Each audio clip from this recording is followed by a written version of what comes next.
Good to be here with you on the India development debate on ET Now. I'm Supriya Shrinate, and the BJP's ploy to trap the opposition, the Rafale row, may have worked, at least for now. Giving a big morale booster to the Modi government, the Supreme Court today rejected all petitions seeking a probe into the deal.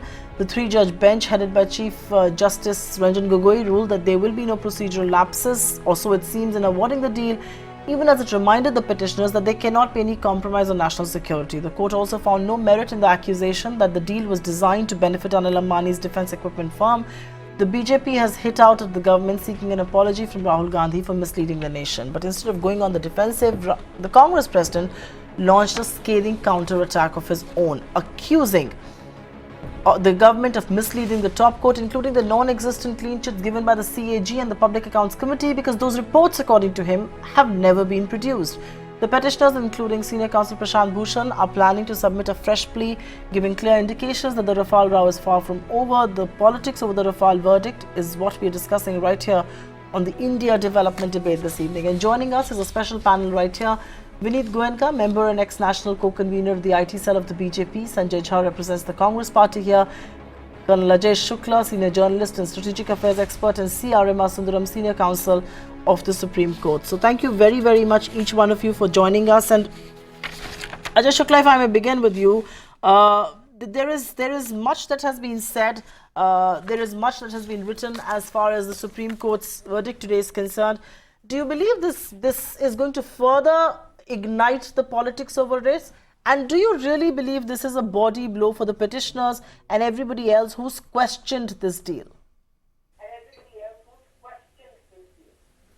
Oh, well, that's a twofold question.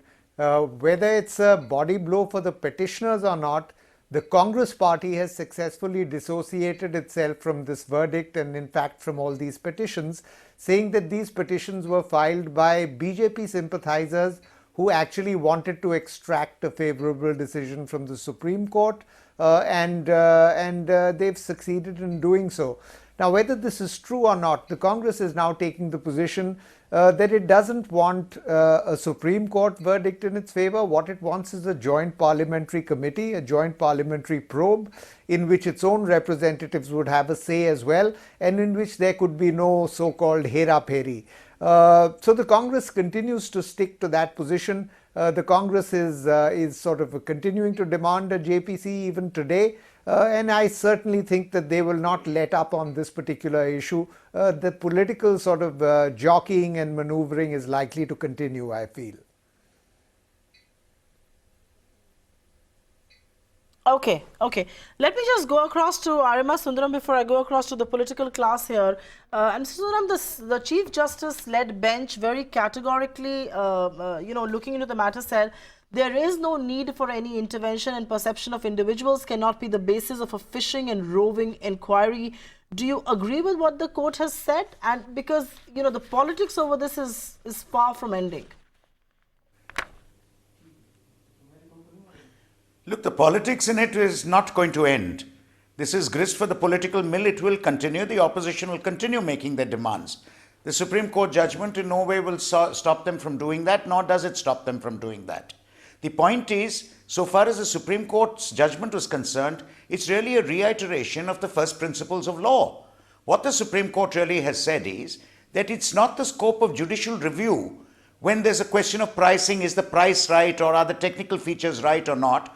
The court is not an expert body. There are expert bodies who deal with these things. What the court looks into is whether the procedures have been followed. If the court is satisfied that the procedures are followed, the court doesn't go any further into the matter unless it finds a glaring illegality, a glaring unconstitutionality, or a glaring arbitrariness. If the court, for example, found on the face of it there was something absurd about the finding, so about the pricing, so absurd that it immediately raised questions before the court, then the court could enter into judicial review.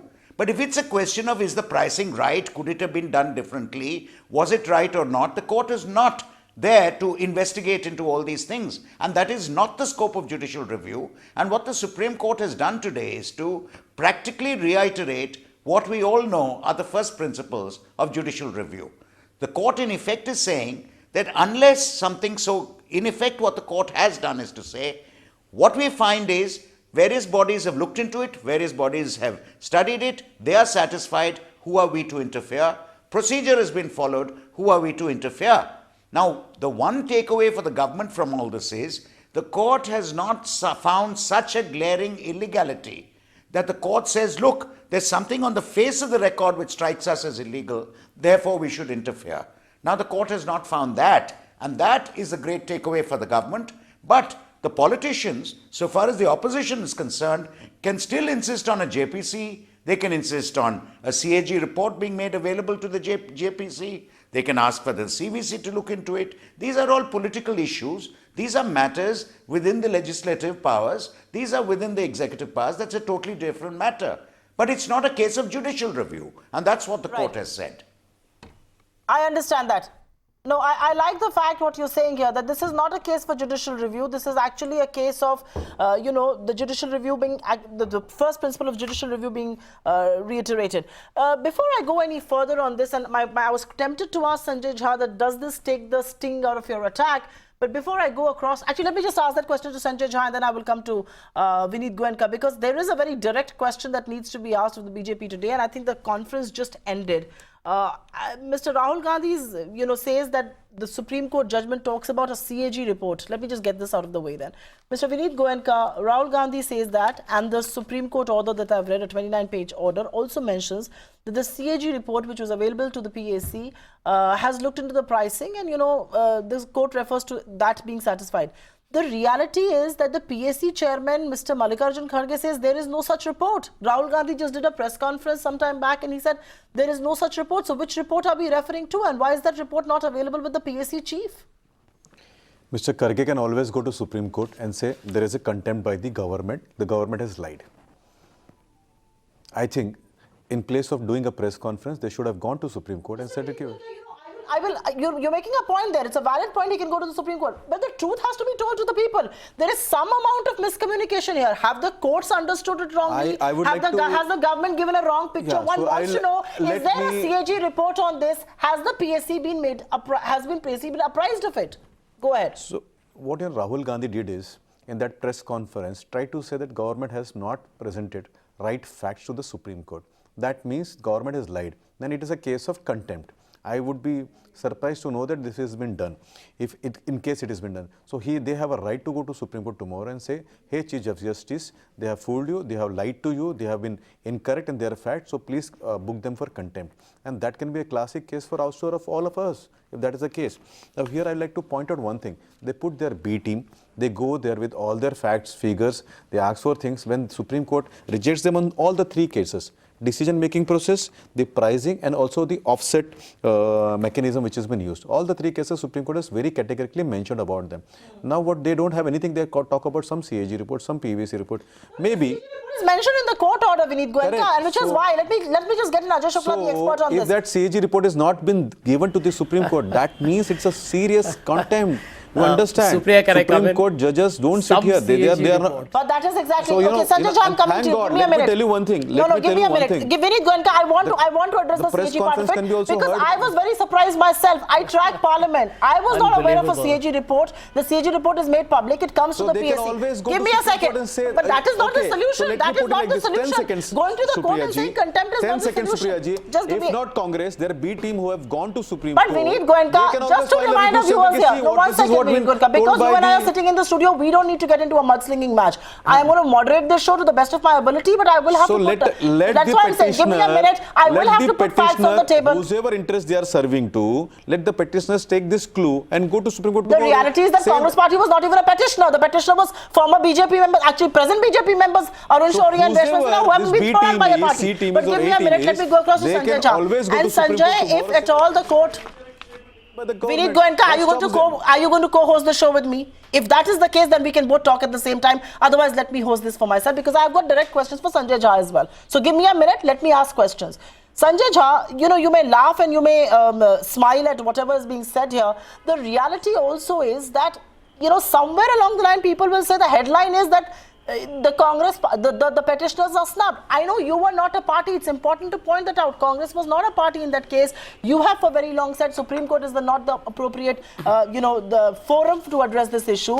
It is beyond their, it's beyond their review, so to say. But the reality is, if there is a CAG report that has not been made available to the PSC, according to what your party president and the PSC chief Mallikarjun Kharge both say, why not take judicial recourse? Why are you questioning this judgment then? I mean, that is a very, very glaring issue then. Sanjay Jha. Supriya, absolutely. I mean, Supriya, I agree with you. This is the elephant in the room. I think any further discussion on the Supreme Court verdict today needs to actually take off from where the press conference was held by Mr. Gandhi. I'm making a statement here that Mr. Mallikarjun Kharge is, by the way, the head of the Public Accounts Committee. And he has not seen the CAG report on the Rafale pricing. Now, the Supreme Court has been told that, it has already been examined by them, that the CAG report is final. I believe this is a prima facie an act of perjury. It's a very serious issue. Has the Modi government lied to the Supreme Court? I mean, I laughed because No, 1 minute.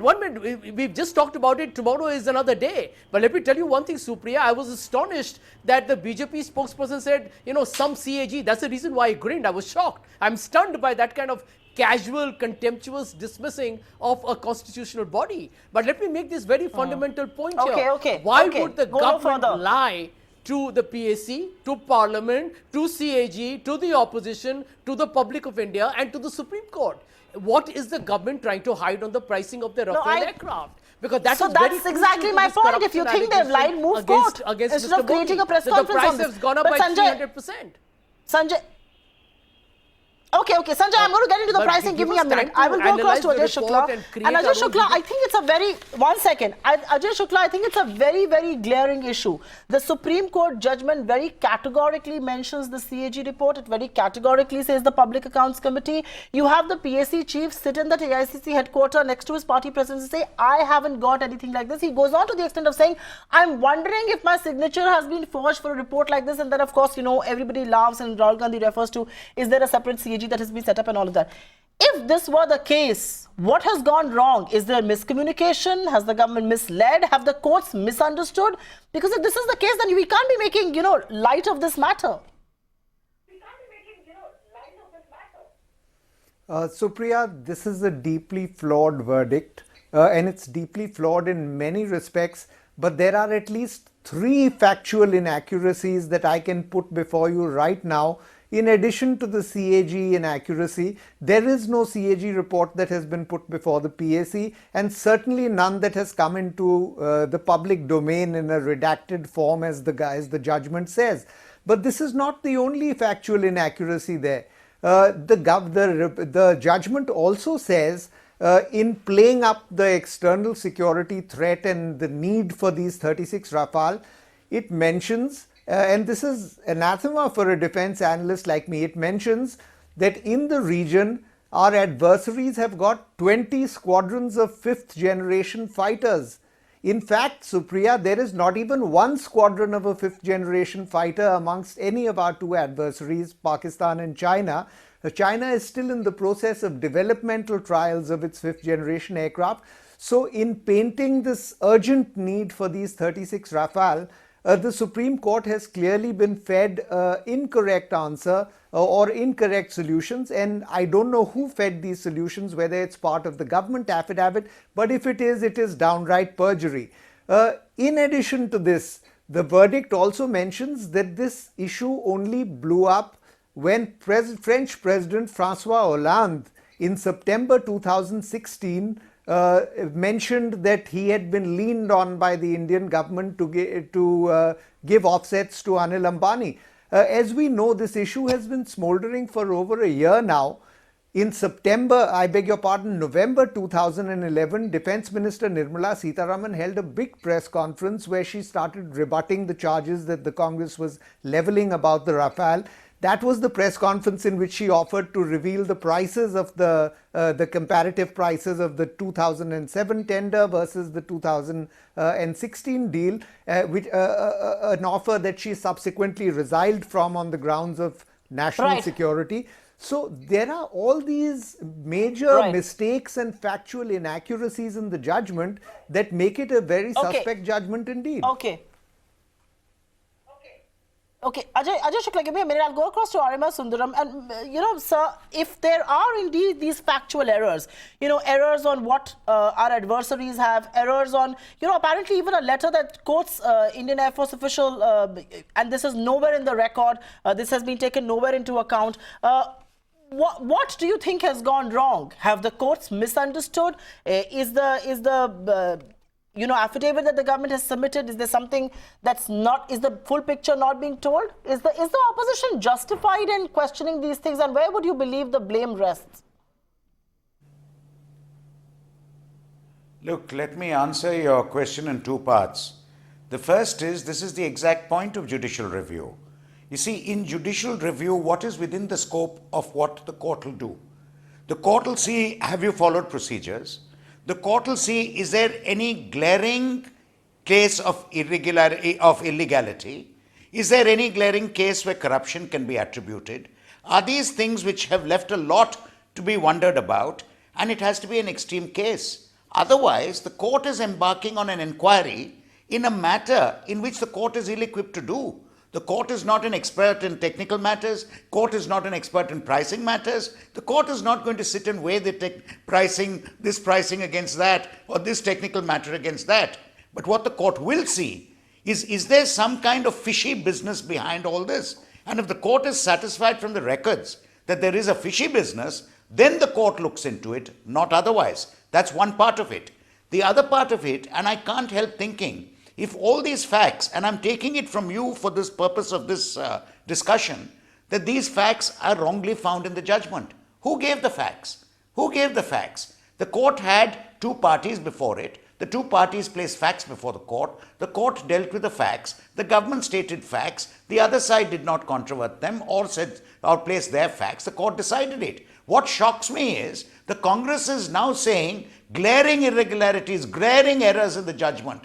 All these things were in the papers every day, that the government had said fifth generation aircraft, that the government had said it was, and of course it's a security matter, national security is, and it's a defense deal. The court is not going to make things public unless it absolutely needs to. And that's the correct thing for the court to do. No, the correct thing for the court to do is that if it's a national security matter, unless it absolutely needs to, it's not going to get into a huge fishing inquiry. Now I ask myself, the Congress people today who are saying the court decided on wrong facts, and trying to attribute the fact that this judgment has been delivered based on wrong facts given. The whole country saw the facts of what was going on before the court, the affidavit placed before the court, the arguments placed before the court. Why did the Congress not say anything at that time? Why did nobody go to court at that time to correct it? And that surprises me, because is it that the court, the Congress has decided to run, to hunt with the fox and run with the hare, and saying that, look, if the judgment came in favor, well and good. If it comes against, we'll distance you're making an important... No, you're making an important point there. Just to clarify, the Congress is not a petition in the case, but I will still get two quick reactions, 30 seconds each. And I want to go to Vineet Goenka after this. Ajay Shukla, I know you have a point of view on this. Add your point, and then I will go across to Vineet Goenka. Sanjay, I'll come to you.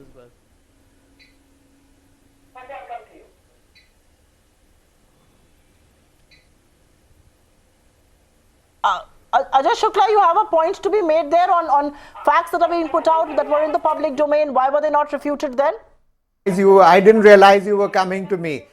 Yeah, I was making the point that the previous speaker said that everybody was aware of all these things. They were in the newspapers and so on. That is not the case. Nobody was aware that the Supreme Court had been fed the argument that the CAG report has been given to the PAC and was in the public domain. Nobody was aware of this. Nobody was aware of the affidavit that said, if such an affidavit exists, that said there are 20 fifth generation fighter squadrons with our adversaries. This was never in the public domain, and therefore nobody could have gone to court and rebutted it.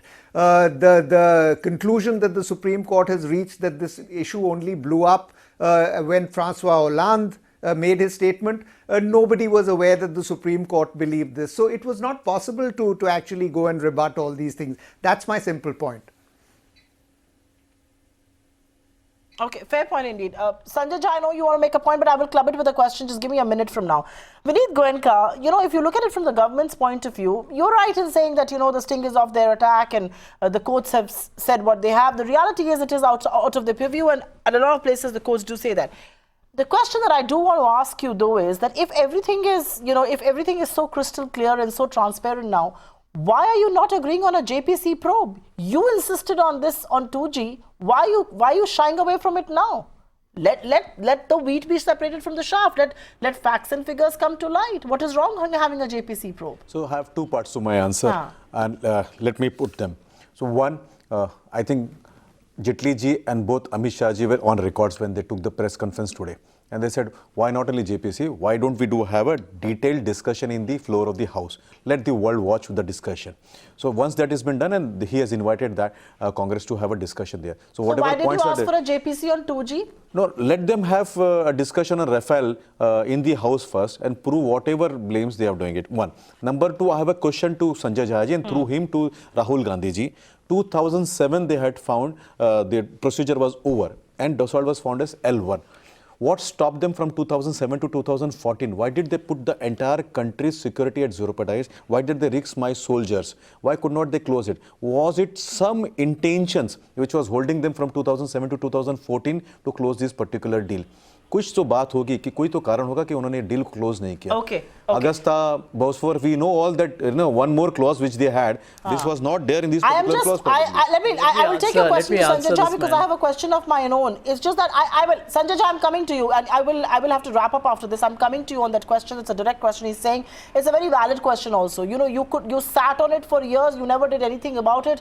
At least this dispensation moved on it. The reality is, Vineet Goenka, if you are going to respect the court's judgment on Rafale, you might as well respect it on Bofors also and don't keep quoting it. I think that's, as a neutral observer, I should say that. But Sanjay Jha, you have to answer the question. A, you moved too late. And B, are you harping a lot on Rafale because, this perhaps is an issue that you would want to blow up before elections 2019? At least that's the sense that some of us get here in the media and neutral observers too.